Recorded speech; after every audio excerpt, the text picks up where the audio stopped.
सांगली शहरात अपुरा आणि अनियमित पाणी पुरवठा होत असल्याने नगरसेवकांना प्रभागात फिरणं मुश्किल झाले। त्यामुळे हिराबाग येथील पंप हाऊस पुन्हा सुरू करावा व वारणा उद्धव योजनेचा विचार करावा अशी मागणी स्थायी समितीच्या सदस्यांनी सभेत केली। दरम्यान पावसाळापूर्व नाले सफाईसाठी 1.5 कोटी रुपयांची निविदा काढण्यासाठी मान्यता देण्यात आली आहे।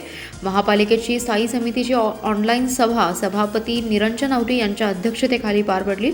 सांगली शहरात पाणी पुरवठा अपुरा आणि अनियमित होत असल्याने नगरसेवकांनी नाराजी व्यक्त केली। अपुरा पाणी पुरवठ्यामुळे नगरसेवकांना प्रभागात फिरणं मुश्किल झाले। त्यामुळे सदस्यांनी अधिकाऱ्यांना धारेवर धरलं। मुबलक पाणी असताना केवळ नियोजनाअभावी नागरिकांना पाण्यासाठी टाहो फोडावा लागतोय। नगरसेवकांकडे तक्रारी येतात, पाणी पुरवठा विभाग लक्ष देत नाही। नागरिकांनी नगरसेवकांना मांडावून सोडलं आहे। वादावादीचे प्रकार घडत आहेत। नागरिक महापालिकेवर मोर्चा काढण्याच्या तयारीत आहेत। हिराबाग येथील पंप हाऊस सुरू करावा, वारणा उद्धव योजनेचा प्रस्ताव धूळ खात पडलाय, ही योजना पूर्ण करावी अशी मागणी यावेळी सदस्यांनी केली आहे। सांगली मिरज रस्त्यावरील वादग्रस्त अपेक्स रुग्णालयाच्या चौकशीचा अहवाल महासभेसमोर ठेवावा अशी मागणी भाजपाचे गटनेते विनायक सिंहासने यांच्यासह भाजपाच्या शिष्टमंडळाने महापौर दिग्विजय सूर्यवंशी यांच्याकडे केली आहे। महापौर सूर्यवंशी यांना या मागणीचं निवेदन देण्यात आले। सिंहासने म्हणाले, कोरोना काळात सांगली मिरज रस्त्यावरील अपेक्स रुग्णालयातील भोंगळ कारभार चव्हाट्यावर आला होता। हलगर्जीपणामुळे अनेक निष्पाप रुग्णांचे बळी गेले होते। या विरोधात भाजपाने आवाज उठवला होता। रुग्णालयातील कारभाराची चौकशीची मागणीही केली होती। त्यानंतर महापालिका प्रशासनाने संबंधित रुग्णालयाचा कोविड सेंटरचा परवाना रद्द करत रुग्णालय बंद केले होते। रुग्णालयातील डॉक्टर कर्मचारी यांच्यावर कारवाई करावी या मागणीसाठी 19 जुलै 2021 रोजी महासभा सुरू असताना तिरडी मोर्चा काढला होता। याच सभेत अपेक्स बाबतचा चौकशी अहवाल पुढील सभेत सादर करावा असे आदेश महापौरांनी दिले होते। याला आता 7 महिन्याचा कालावधी पूर्ण झालाय, परंतु आजपर्यंत कोणत्याही महासभेत याबाबतचा अहवाल प्रशासनाने सादर केलेला नाही। पुढील सभेत मात्र अपेक्सचा अहवाल सादर करण्याचे आदेश संबंधित विभागाला द्यावेत अशी मागणी केली असल्याचे सिंहासने यांनी सांगितलं। शिराळा तालुक्यातील चरण येथे एका दुकानात विक्रीस प्रतिबंध असलेला बेकायदेशीररित्या साठवून ठेवलेला गुटख्याचा साठा स्थानिक गुन्हे अन्वेषण विभागाच्या पथकाने जप्त केलाय। या प्रकरणी लक्ष्मण आनंदा डुबल यांना अटक करण्यात आली आहे। त्यांच्या दुकानातून विमल, माणिकचंद गुटखा आणि सुगंधी तंबाखू असा एकूण 88,000चा मुद्देमाल जप्त करण्यात आलाय। स्थानिक गुन्हे अन्वेषणचे एक पथक शिराळा तालुक्यात पेट्रोलिंग करत होते। यावेळी पथकातील कर्मचारी संकेत कानडे यांना माहिती मिळाली की चरण येथे असणाऱ्या विजय किराणा दुकानाच्या बाजूला लक्ष्मण डुबल हा विमल गुटखा, माणिकचंद गुटखा आणि सुगंधी तंबाखू विक्री करत आहे। मिळालेल्या माहितीनुसार पथकातील कर्मचाऱ्यांनी त्या ठिकाणी छापा टाकून लक्ष्मण डुबल यास ताब्यात घेतलं। त्याच्याकडे विचारपूस करता त्याने गिऱ्हाईकाची मागणी असल्याने गुटखा विक्री करत असल्याचं सांगितलं। यावेळी त्याची झडती घेतली असता दुकानाच्या आडोशाला ठेवलेला 88,230 रुपये किमतीचा विमल गुटखा, माणिकचंद गुटखा, सुगंधी तंबाखू आणि कोल्हापुरी पान मसाल्याची पोथी आढळली। सदरचा सर्व मुद्देमाल जप्त करून डुबल याच्या विरोधात शिराळा पोलीस ठाण्यात गुन्हा दाखल करण्यात आला आहे। सध्या समाजात मुलींवरील वाढते अत्याचार यामुळे मुलगी जन्माला घालणं म्हणजेच एक प्रकारचं संकट आल्याचं काही पालकांना वाटतंय। मुलगी झाली म्हणून सासू सासरे आणि नवऱ्याने सुनेला घराबाहेर काढण्याचे आजही काही ठिकाणी प्रकार पाहायला मिळतात। परंतु अशा विचित्र समयी मुलगी झाली म्हणून आनंदाने फुलांच्या पायघड्या घालून फारणेवाडी येथील इंद्रजित उर्फ महादेव खोत आणि त्यांचे वडील दिनकर खोत यांनी मुलीचं स्वागत करून समाजापुढे एक आगळा वेगळा आदर्श ठेवलाय। वाळवा तालुक्यातील ग्रामीण भागातील असणारे इंद्रजित खोत हे चिपळूण येथील एका खाजगी कंपनीमध्ये क्वालिटी कंट्रोल म्हणून या पदावर कामावर आहेत।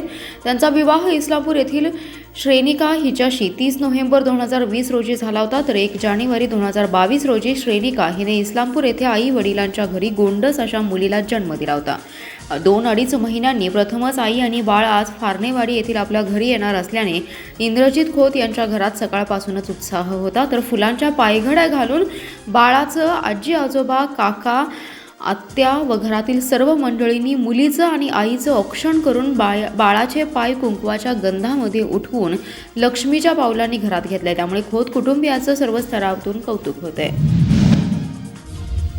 माझी वसुंधरा आणि रेस टू झिरो अंतर्गत महापालिकेने 24 ई-बाईक घेतल्या आहेत। दैनंदिन कामकाजासाठी स्वच्छता निरीक्षक यांना आपल्या प्रभागात फिरतीसाठी आणि अन्य कार्यालयीन कामकाजासाठी त्या वापरता येणार आहेत। ई-बाईक घेणारी राज्यातील पहिलीच महापालिका ही सांगलीची ठरली आहे। महापौर दिग्विजय सूर्यवंशी, आयुक्त नितीन कापडणी, स्थायी सभापती निरंजन आवटी, विरोधी पक्षनेते संजय मेंढे, उपायुक्त राहुल रोकडे, आरोग्याधिकारी डॉक्टर रवींद्र ताटे यांच्या उपस्थितीत स्वच्छता निरीक्षकांना या ई-बाईक प्रदान करण्यात आल्या। आपल्या दैनंदिन कामकाजासाठी स्वच्छता निरीक्षक यांना आपल्या प्रभागात फिरतीसाठी आणि अन्य कार्यालयीन कामकाजासाठी वापरता येणार आहेत. या ई बाईकमुळे महापालिकेने यापूर्वीच प्रदूषण मुक्तीसाठी अनेक नाविन्यपूर्ण उपक्रम राबवले. त्यात या ई बाईकमुळे प्रदूषणमुक्त सांगली करण्यासाठी आणखीन ऊर्जा मिळणार आहे. अशा प्रकारे स्वच्छता निरीक्षकांना ई बाईक देणारी ही महाराष्ट्रातील पहिलीच महापालिका आहे. ई बाईक प्रदान केल्यानंतर सर्व स्वच्छता निरीक्षकांनी या ई बाईकवरून शहरात फेरी काढत इलेक्ट्रिक वाहनांचा वापर करा, पर्यावरणाचं रक्षण करा असं आवाहन केलं. फेब्रुवारी महिन्यात झालेल्या महासभेचा अहवाल तात्काळ सादर करावा असे पत्र जिल्हा प्रशासन अधिकारी अतुल पाटील यांनी आयुक्त नितीन कापडनीस यांना बजावले. या महासभेला कोरम नसताना महापौरांनी विषय मंजूर केल्याची तक्रार भाजप आणि काँग्रेसने जिल्हाधिकाऱ्यांकडे केली होती. याची दखल जिल्हाधिकाऱ्यांनी घेतली आहे. 18 फेब्रुवारी रोजी महापालिकेची महासभा ऑनलाईन ॲपद्वारे पार पडली आहे. महासभा ऑफलाईन झाली पाहिजे या मागणीसाठी भाजप आणि काँग्रेसच्या सदस्यांनी या सभेवर बहिष्कार घातला होता. तर राष्ट्रवादीसह भाजप व काँग्रेसचे काही सदस्य सभेत ऑनलाईन सहभागी झाले होते. कोरम पूर्ण असल्याचा दावा करत महापौर सूर्यवंशी यांनी सभा रेटून पूर्ण केली होती. तर कोरम अपूर्ण असल्याने ही सभा बेकायदेशीर असल्याचा आरोप काँग्रेस आणि भाजपच्या सदस्यांनी केला होता. सभा संपताच विरोधी पक्षनेते संजय मेंढे, सभागृह नेते विनायक सिंहासने यांनी काँग्रेस व भाजप नगरसेवकांबरोबर जिल्हाधिकारी डॉक्टर अभिजित चौधरी व महापालिका आयुक्त नितीन कापडनीस यांना सभा रद्द करण्याचं निवेदन दिलं होतं. याची दखल जिल्हाधिकाऱ्यांनी घेतली. या महासभेचा अहवाल तात्काळ जिल्हाधिकारी कार्यालयाकडे सादर करावा असे पत्र अतुल पाटील यांनी आयुक्त नितीन कापडनीस यांना काढले. इनामधामणी ते स्फूर्ती चौक सांगली या रस्त्याच्या कामाला 2022-23च्या आज जाहीर झालेल्या अर्थसंकल्पात 2 कोटी रुपयांची मंजुरी मिळाली असल्याची माहिती काँग्रेसचे सांगली शहर जिल्हाध्यक्ष पृथ्वीराज पाटील यांनी दिली. ते म्हणाले, खोतवाडी येथील ओढ्यावरच्या पुलासाठीही या अर्थसंकल्पात 1 कोटी 75 लाखांची मंजुरी देण्यात आली आहे. ही कामे व्हावीत यासाठी आपण सार्वजनिक बांधकाम मंत्री अशोक चव्हाण यांची भेट घेतली होती. इनामधामणी ते विश्रामबाग सांगली या रस्त्यावरील वाहतूक खूपच वाढली, त्यामुळे या रस्त्याचं काम करणं आवश्यक होतं. तसेच निमणी, नागाव, खोतवाडी, बिसूर, बुधगाव या गावांना जोडणाऱ्या खोतवाडी ओढ्यावरील पुलाचं बांधकाम तातडीनं करणं आवश्यक आहे, अशी चर्चा त्यांच्याशी झालेल्या बैठकीत झाली होती. पावसाळ्यात या ठिकाणी पाणी येत असल्यामुळे लोकांची मोठी अडचण होत होती. या गावांचा संपर्क तुटत होता. ही बाब मंत्री महोदयांच्या लक्षात आणून दिली होती. ते म्हणाले, या कामाचं टेंडर आता लवकरच निघतील आणि दोन्ही कामे मार्गी लागतील. विश्रामबाग येथील 80 फुटी रस्त्यावर स्पीड ब्रेकर आणि वाहतूक नियमांचं फलक बसवण्याची मागणी राष्ट्रवादी काँग्रेस पक्षाचे ॲडव्होकेट अमित शिंदे व स्थानिक नागरिकांनी जिल्हाधिकारी अभिजित चौधरी यांच्याकडे निवेदनाद्वारे केली आहे. जिल्हाधिकाऱ्यांनी याची दखल घेत रस्ते सुरक्षा समितीकडे याबाबत प्रस्ताव पाठवला. अमित शिंदे म्हणाले की विश्रामबाग येथील स्फूर्ती चौकाजवळ 80 फुटी रोड हा सार्वजनिक बांधकाम विभागामार्फत करण्यात आलाय. सदर रस्ता हा रहिवासी भागामध्ये असल्यामुळे रस्त्याच्या दुतर्फा नागरिकांची घरे आहेत. या मुख्य रस्त्याला अनेक छेद रस्ते आहेत. या रस्त्यावर नागरिकांची वर्दळ असते, परंतु फुटपाथ नसल्यामुळे नागरिकांना रस्त्यावरून जावं लागतं. हा रस्ता अत्यंत चांगला असल्याने वाहन चालक, विशेषतः तरुण मुले अत्यंत वेगाने या रस्त्यावर वाहने चालवतात, परंतु स्पीड ब्रेकर नसल्याने बऱ्याच वेळेस छोटे मोठे अपघात घडत असतात. या रस्त्यावर अपघात होऊन आतापर्यंत 2 व्यक्ती मरण पावले असून अनेक जण जखमी झालेत. हा रस्ता रहदारीसाठी सुरक्षित करण्यासाठी उपाययोजना करणं गरजेचं आहे. त्यामुळे 80 फुटी रस्त्यावर स्पीड ब्रेकर बसवून वेगमर्यादा आणि स्पीड ब्रेकर बाबत फलक लावण्याची मागणी करण्यात आलेली असल्याचं शिंदे यांनी सांगितलं. महापालिका क्षेत्रात अनधिकृत फेरीवाल्यांना व्यवसाय करण्यासाठी 3 महिने तात्पुरत्या स्वरूपात फेरीवाला प्रमाणपत्र देण्यात महापालिकेने सुरुवात केली आहे.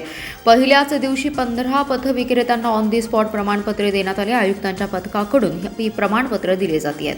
महापालिका क्षेत्रात दीनदयाल अंत्योदय योजना राष्ट्रीय नागरी उपजीविका अभियान अंतर्गत शहर फेरीवाला धोरणानुसार महापालिका क्षेत्रातील फेरीवाले यांचे बायोमेट्रिक सर्वेक्षण करण्यात आले. आतापर्यंत 2612 फेरीवाल्यांनी महापालिकेकडे कागदपत्रे जमा केलेत. पैकी 1246 फेरीवाले यांना प्रमाणपत्रे वाटप करण्यात आली आहेत. महापालिका क्षेत्रात अद्यापही अनेक फेरीवाले नोंदणी न करता अनधिकृतपणे व्यवसाय करत असल्याचं आढळून आले. त्यामुळे ज्या फेरीवाल्यांचे सर्वेक्षण झालेलं नाही, तसेच ज्यांना सर्वेक्षण होऊनही अद्याप ओळखपत्र आणि प्रमाणपत्र मिळालेलं नाही, अशा फेरीवाले यांना 3 महिन्याकरिता महापालिकेकडून तात्पुरत्या स्वरूपाचे फेरीवाला प्रमाणपत्र परवाना देण्यात येणार आहे. त्यासाठी महापालिका क्षेत्रात व्यवसाय करणारे फेरीवाले यांना ऑन दी स्पॉट व्यवसायाच्या ठिकाणावर प्रशिक्षण शुल्क आणि उपयोगिता शुल्क भरून तात्पुरतं प्रमाणपत्र देण्यात येते.